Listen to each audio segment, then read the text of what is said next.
Get the cameras on. Pretty please, if you would, ladies and gentlemen, boys and girls, can see your beautiful faces. Awesome. Love it. Nazar, man, I'll let you take it, run with it at the very beginning. And I got, part two of our conversation on conversion, some really great and exciting things that I can't wait to share with you. AI based, incredible, and just some hacks, some do's and some don'ts. So, brother, they are all yours until I get the baton. Very good. Good morning and afternoon, depending on where you're at. Good to see your face, Kim and Ann and Nino in the house. I'm excited to be able to have Bill Pipes here again, be able to share with us some more knowledge. I invite you guys to turn your cameras on if you can. Let's be alive and present while we're here. If you guys can, I know that we all have busy lives, but hopefully we can take some time to not freak out because the world is falling apart, because that's always the case, right? I love how things happen like that, right? Like those that are of you that are old enough to remember like 2000 or what was it, 1999 or 2000 when the world was going to end? Because It was what was it? The Y2K? I don't remember. It's the Y2K. Y2K, yes, Y2K. Hating myself, but I did work that night. That's funny. It's interesting because like life is like that. Like we as humans, I don't know if you guys ever seen The Matrix, where like when they were talking about how when they first made The Matrix, they made everyone like have a happy life and everyone like was just perfect and it was awesome. And then it didn't work. It collapsed. They rejected it. They rejected. Yeah, human beings rejected they're like, we as humans love drama. We love chaos. We love listening to like the crash that happened and the craziness. I don't know if it's because it makes us feel better about our own lives. I don't know, but it's funny like how many people like get so stressed out for all those things that happen. And like you guys, if you listen to that noise, oh my gosh, like you literally will go hide under a rock because it's a pretty scary world out there, but if you just put your head down and work, not to say that you ignore things, but like there's just things you just you don't pay attention and you move on. So anyway, all right, let's get going. It's interesting, Nazar, because I do want to talk about this here at the very beginning before we hop over into some really cool stuff that I've got for you guys that's technology based. We have what's called, and you may want to write this down, human beings have what's called a negativity bias. A negativity bias. Has anyone ever heard of that before?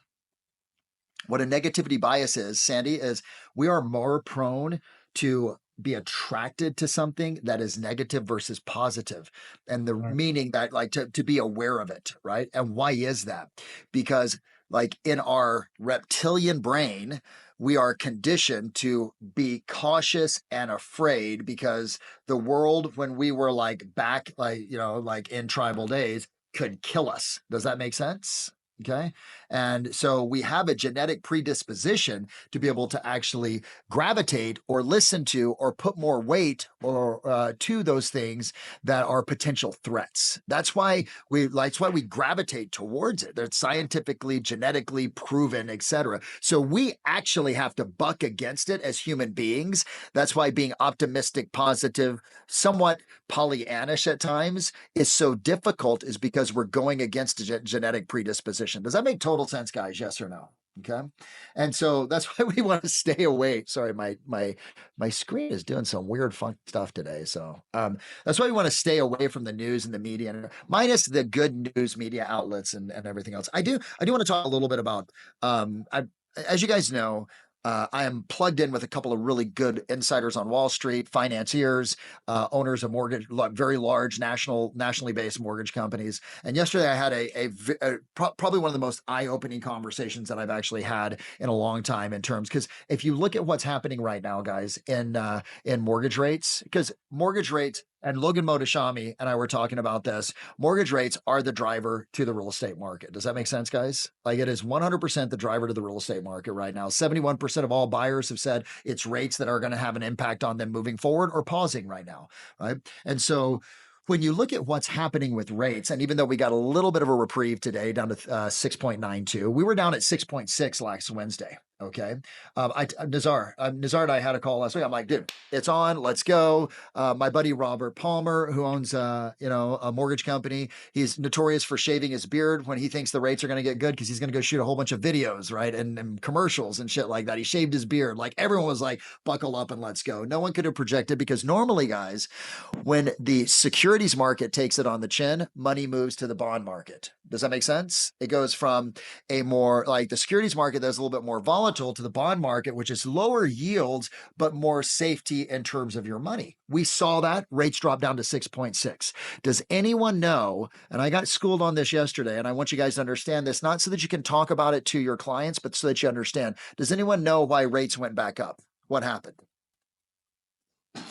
Because they shouldn't have. They should have continued to go down based upon the stock market. Does that make sense, guys? They should have. Here's what happened. Okay. So I'm going to talk Trump for a second, and like him, not like him, doesn't matter to me. I want you to understand what he's doing and why he's doing it. He's trying to actually open up what's called an open trade policy in the world right now, which it means that tariffs are, like where it's open trade, it's equal trade policy. The reason that he's doing the tariffs is from a negotiating standpoint. The reason that you saw a 90-day extension on the tariffs is because he got what he wanted, right? What he got was he got a whole bunch of countries coming to him basically saying, we're willing to negotiate. Does that make sense, guys? Okay. And whether you like it or not, or like what he's doing, you just got to look at it from the standpoint objectively of what's taking place.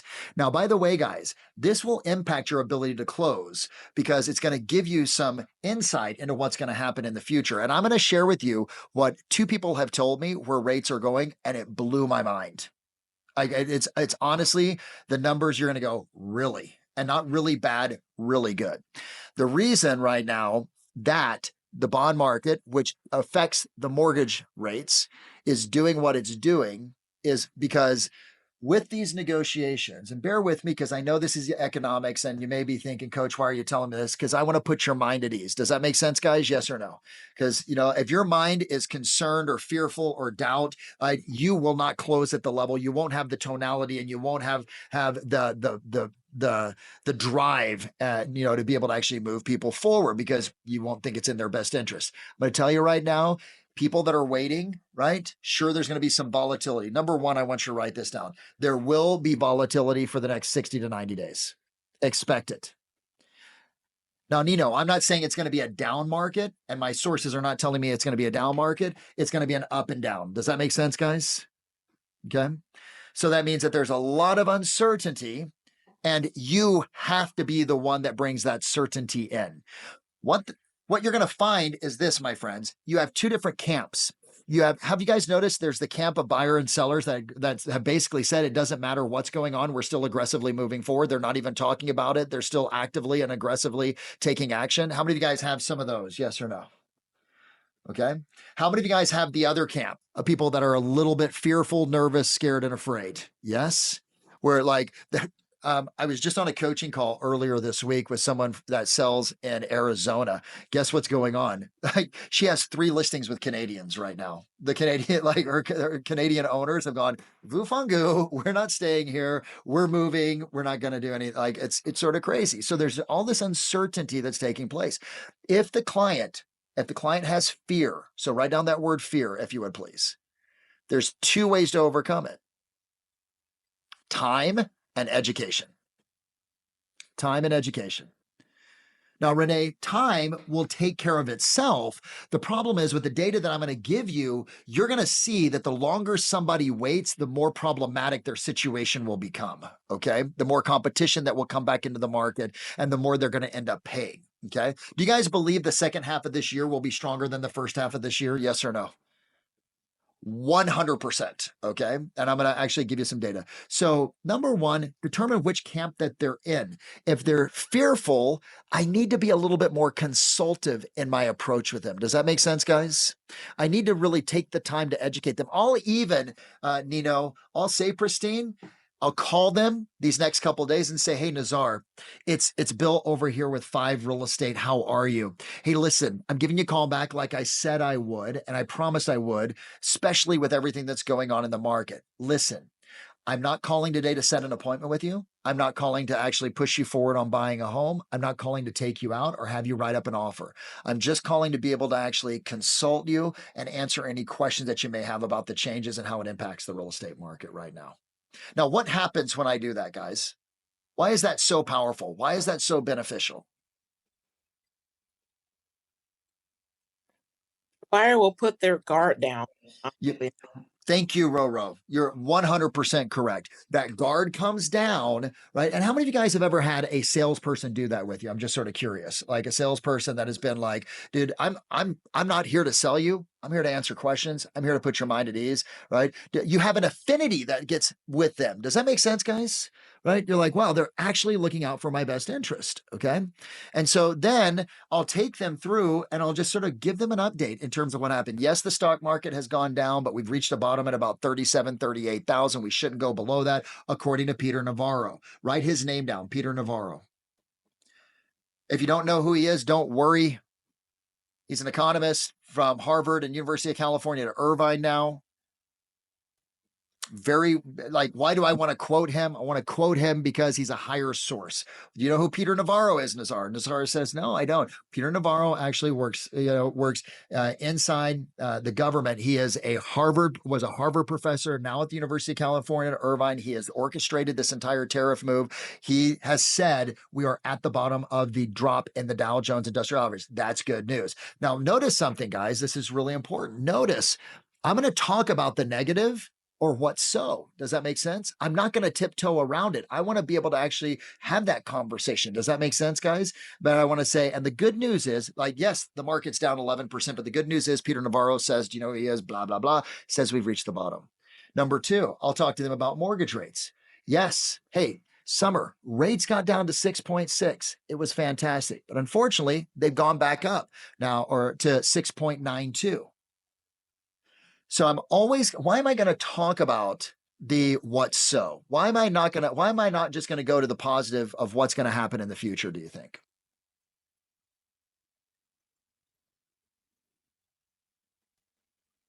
What do you think, guys? Why do I have to do that? What's the benefit to doing that? Come on now. You're realizing their fear. I'm meeting them where they are. Does that make sense? I'm validating, right? I'm actually having a conversation. I'm not being Pollyannish. Otherwise, I sound like a cheesy salesperson, that's just trying to get them to look at that new frame of reference, right? I have to meet them where they are. Yes, rates have gone up. Now, here's what you're going to say. Here's the good news, though. Because of the economy, right now, the Fed is expected to cut rates 4 to 5 times this year. That is actually baked in to CME right now. I could show it to you. 90 percentage point chance starting in June that we're going to get rate cuts in June, July, September, October, and December, right? Okay. And that's at least a quarter a point every single time, which means that rates could come down and if we just go based upon that into the low 6s. Make sense, guys? Okay. Right. And the last is, yes, Trump has the tariffs. However, he's extended that for 90 days, right? And we're expecting that all of that negotiating will be done in the next 90 days, but we will experience some volatility. Now, I hit those 3 things. And then I say, I'm curious, how has this impacted your decision to buy or sell right now? And my goal, Nazar, out of that, when I say that, is not to convince them to do anything. It's just to find out and get a gauge on their temperature of how this has impacted them. Does that make sense, guys? Yes or no?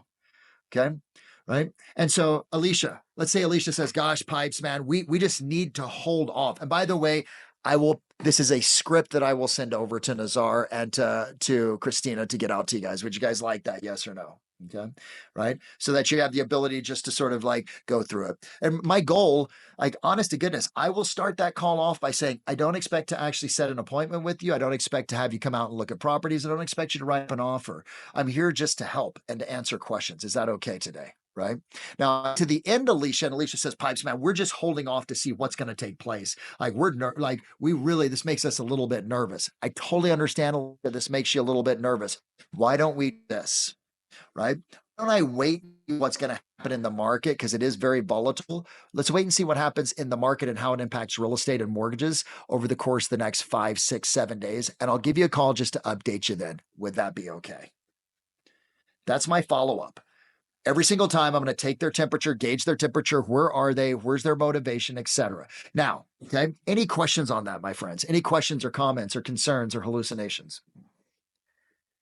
What I'm basically hearing you say is getting people to like put their defenses down, and instead of them thinking that all we want to do is just sell them something, That's right.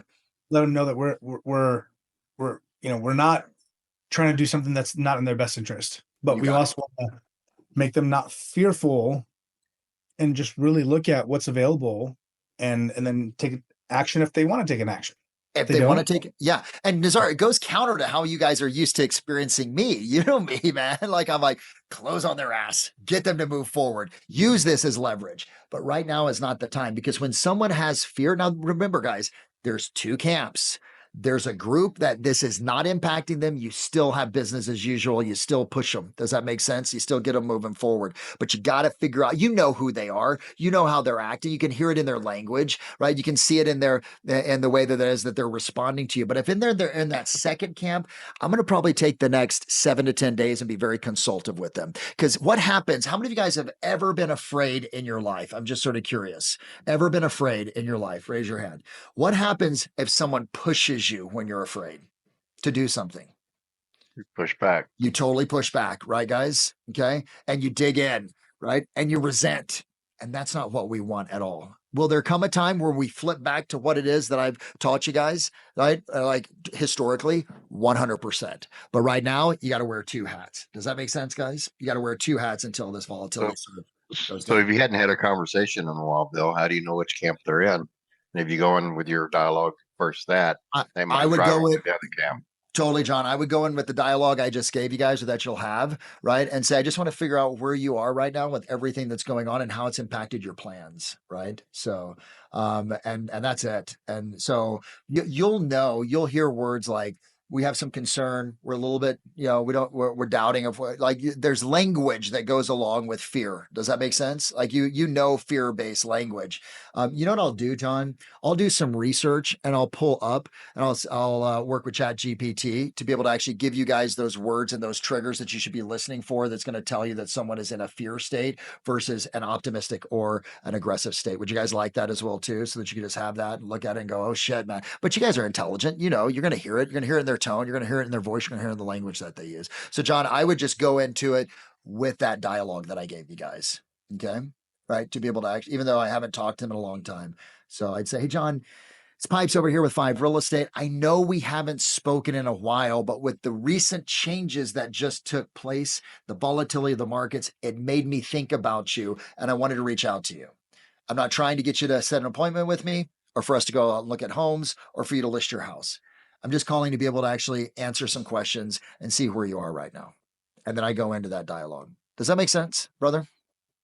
Do you think you'd be able to differentiate between this is a tree of concern for them, or they're just trying to get you off the phone?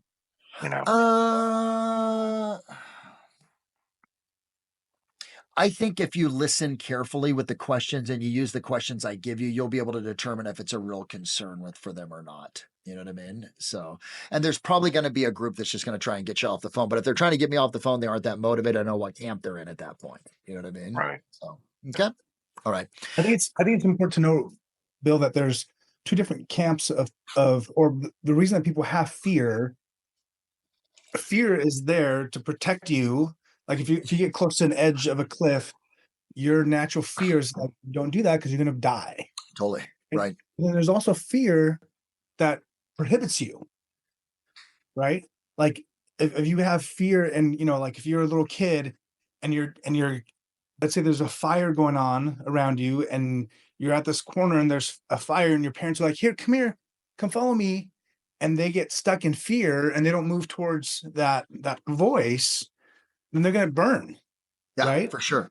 So sometimes you have to be able to like check yourself and be like, okay, is this fear helping me stay alive, or is this fear going to actually burn me? Yeah. And so go ahead. No, go ahead. No, go ahead, dude. Please finish.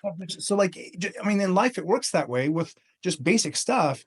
And in real estate, it's the same thing. Like I made a couple $100,000 when the market crashed last time with COVID, because people were like, oh, the skies are falling. They were like selling everything. Well, I doubled down. I jumped in.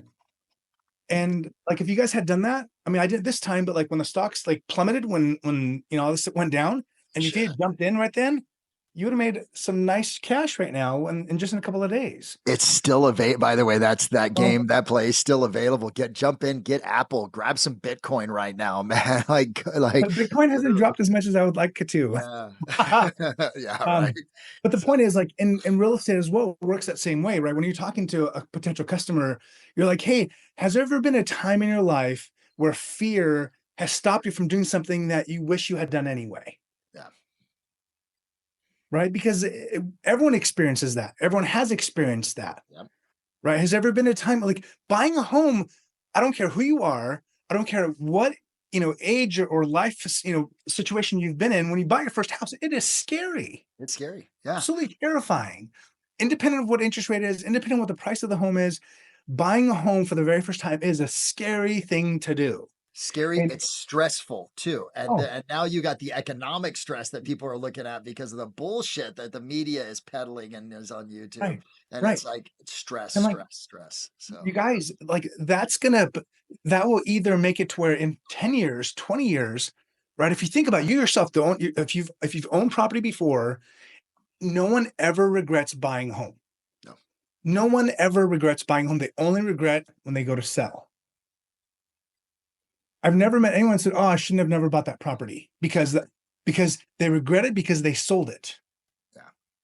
Right. And so like, and you're not enforcing them, but our job as advisors is to say, hey, listen, let's cut through some of that noise. Let's cut through some of that fear and truly say, is this that fear that's holding you back, serving you, or is it not? Yeah. Love it. And I love what Nazar said, and will also tell you that right now there's a group that we got to put the frog in the pot while it's lukewarm and turn the heat up and cook the frog slowly. Does that make sense? Because otherwise the frog will jump out of the damn pot, right? So now or the dog didn't like that. The dog barked in the background. It's like, I don't like you talking about killing animals. All right. So let me go into some really cool data for you guys today. Okay. So the reason that we're having rates go up is this. I promised you guys I would tell you this. Here's why, right? Because I couldn't hey, John, I couldn't make heads or tails of this shit, right? It didn't make sense to me. Normally rates should go down when the securities market is getting hammered, right? Because the fact that money is going into the bonds, which is safe money. Well, here's what's happening right now. Okay. Even though that happened, you have the countries around the world that are facing tariffs, right, guys? We all know that. And because they're facing tariffs, they have 3 different ways to be able to manage those tariffs. Number 1 is to negotiate with the United States, which I don't care what anyone says, is the economic superpower in the world right now. We still are it. You know what I mean? And so, like, we're not going to have all these countries come against us. That it's like, here's what Trump has done. You guys have two suspects in a case that like maybe robbed a bank together. You separate them out. You put one in one room. You put one in the other room. You say, this person said that. This person said that. This person's doing this. This person's doing that. What happens, right? Okay. What happens is you have negotiating power on both of them. That's what's happening right now with all the countries around the world. Does that make sense? So what Trump is doing, or what the countries are doing, is they're saying either number 1, I'm going to have to negotiate down on tariffs.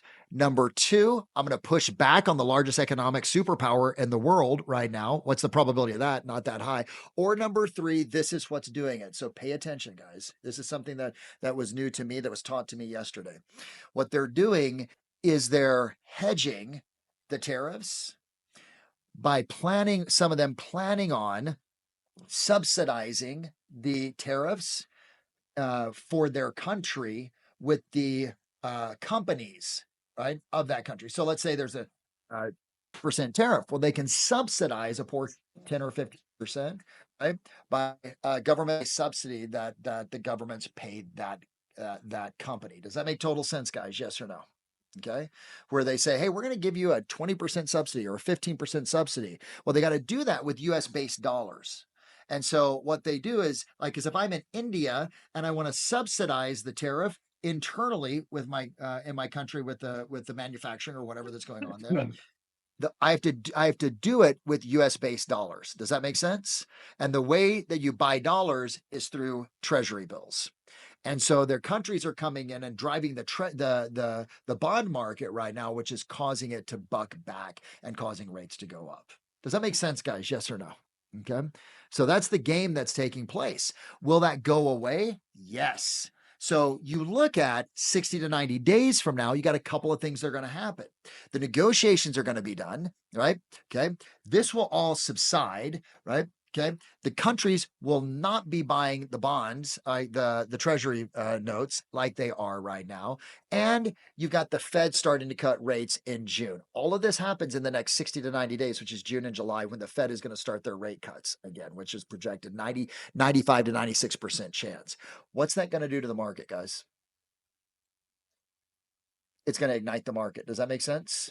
Like there's an ignition that's going to take place in the market. Now, I talked to Pavan, who owns SunWest Mortgage Company, and Angel AI, right? This is one of the most bearish individuals I've ever met when it comes to interest rates. You guys know what that means? When I say bearish, it means he's more hesitant and more reluctant. He's always hedged his numbers that rates are going to be higher than lower. I was talking to him yesterday morning. I said, where are rates going to go? He goes, they will substantially drop. Listen carefully what I'm about to say to you. I hope it gets you really excited because we're going to end the call with it. Okay. I said, how low are we going to get in the fives? He goes, if two things happen, we'll see it even lower than that. Here's the two things that we got to be looking at. You guys remember I told you we need to see oil prices come down? We're seeing oil prices come down. It's having an impact on inflation. Inflation's dropping, all the numbers that we need to see. If we didn't have these tariffs, then that would have actually been driving like mortgage rates down. We would already be in the mid to low sixes. Anyway, two things need to happen. Number one, we need to stop the war in Ukraine. That's got to come to an end. It opens up oil supplies, mass production of oil creates lower inflationary situation. Number two, second thing is we need to avoid a war with Iran. That's the second thing that he told me.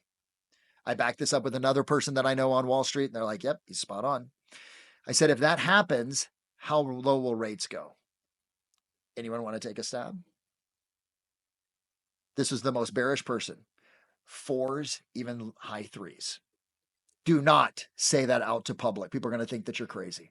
I even thought that he was crazy at that point. But when I get someone that has been like bearishly projecting higher, that is data driven, completely intelligent, and owns a mortgage, like one of the largest mortgage companies in the nation right now, that is telling me that, I pay attention. Does that make sense, guys?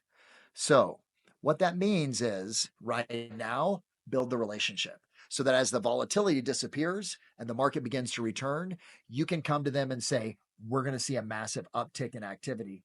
Get them to move right away. Now, by the way, that is the thing I would say to the more cautious individual that's experiencing fear. Hey, why don't I do this? I'll call you every single week. We'll talk. If I see something that actually tells me we should get a little bit more aggressive and that the markets are shifting and changing, do I have your permission to bring that to you, right? And to be able to tell you that now's the time to act. If I'm building that relationship, right, without any pressure, when I tell them now's the time, do you see it's got better teeth?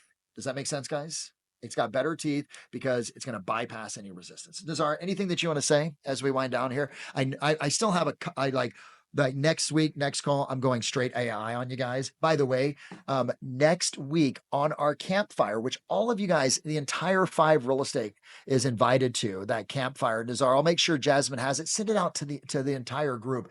I'm bringing in a guy by the name of Bill Inman, right? Who was he created the artificial intelligence behind the Sophia robot. Have any of you guys ever seen the Sophia robot? Right? So she's like a woman, right? And she talks and she interacts and has facial expressions and all. It's crazy. It's actually spooky, right? It's really spooky. He's going to come in and he's going to talk. He's one of the partners in Angel AI Twin with us. He's going to talk about how AI can potentially disrupt real estate and how to stay ahead of the curve and what you need to be doing. It's going to be a really powerful conversation. So Nazar, I'll make sure that Jasmine has that and you can just send it out to the entire crew for them to log in. Okay. So you don't want to miss that. Cool. So Bill is going to be with us at the Cinco Circle event coming up in it's in less than 3 weeks. So, why should they be there, Bill? Like, why? What's going to be the value of them meeting you face to face, being able to rub shoulders with you for a couple of days? Like, what do you feel like would be the biggest takeaway for them from your perspective going there? Well, What number makes one, these guys more excited? the greatest way for people to learn is what's called total immersion, right? What you get with me right now is space repetition. Does that make sense? Where every single week we're coming back, or every 2 weeks. But when you're in a totally immersive environment and you have the opportunity to learn from me and the other people that Nazar is going to be putting on stage, the only thing that you're thinking about is going to be, how do I make my business better? And when you're separate from your normal environment, you think a little bit different and you're more susceptible to the positive influence that's out there. Does that make sense, guys? Number two, I've always said this: whether you drink or not, there's just as much learning that goes on at the bar as inside the rooms. And the opportunity to, and you guys know that, you get the ideas from other people, you get to connect, you get to network, right? You get to R&D, you get to rip off, duplicate, go out and deploy it, right? And it's in a casual environment. I'm looking forward to this. And, like, I can't wait to be, like, I'm going to be around for a couple of days. So, I'm prepared for coaching calls at the freaking pool with you guys and being able to talk to you about your business and your model and what's, I'm not going to be like hiding in my room. I'm going to be out there with you guys because I want to be able to support, assist, and I want all of you guys to have an amazing breakthrough. Like, that May will be the beginning point of that turn of the market. Does that make sense? Because we're going to be like, even though it's 3 weeks away, we're going to be well into that 60-day window. And so what better way to get some inspiration, some insight, what's working, what's not working, what I need to change, etc., than being around other badasses, and more importantly, being able to actually learn from each other, get inspired from each other. I can't wait. Love it, Bill. So I I'm invite you so guys. excited. Yeah. Yeah, if you guys haven't already registered, register to go. We've made it fairly affordable for most people to go, and it's gonna be awesome. The weather's gonna be fantastic there. The beaches are beautiful, and the company's giving me better. So just wanted to put that out there again. If you haven't already registered, please do so. Otherwise, we'll talk to you guys in a couple weeks. You guys Thank in you, a couple Bill. of weeks. Yeah. Thank you, guys. Okay. Hey, really quick before you end it, Nazar, our job is still the same every single day, regardless of what's happening in the market. Prospect to find new business, follow up to be able to actually set appointments, go on appointments to be able to actually secure the buyers and sellers, and then negotiate the contracts, right? Regardless of what's happening in the market. And like Nazar said, we had Y2K, we had the Great Recession, we had the .com boom, bust, like with all that. There's always going to be some drama that's out there. Our job is still the same, right? Serve people and do it with those 4 things. I love you guys. Appreciate y'all.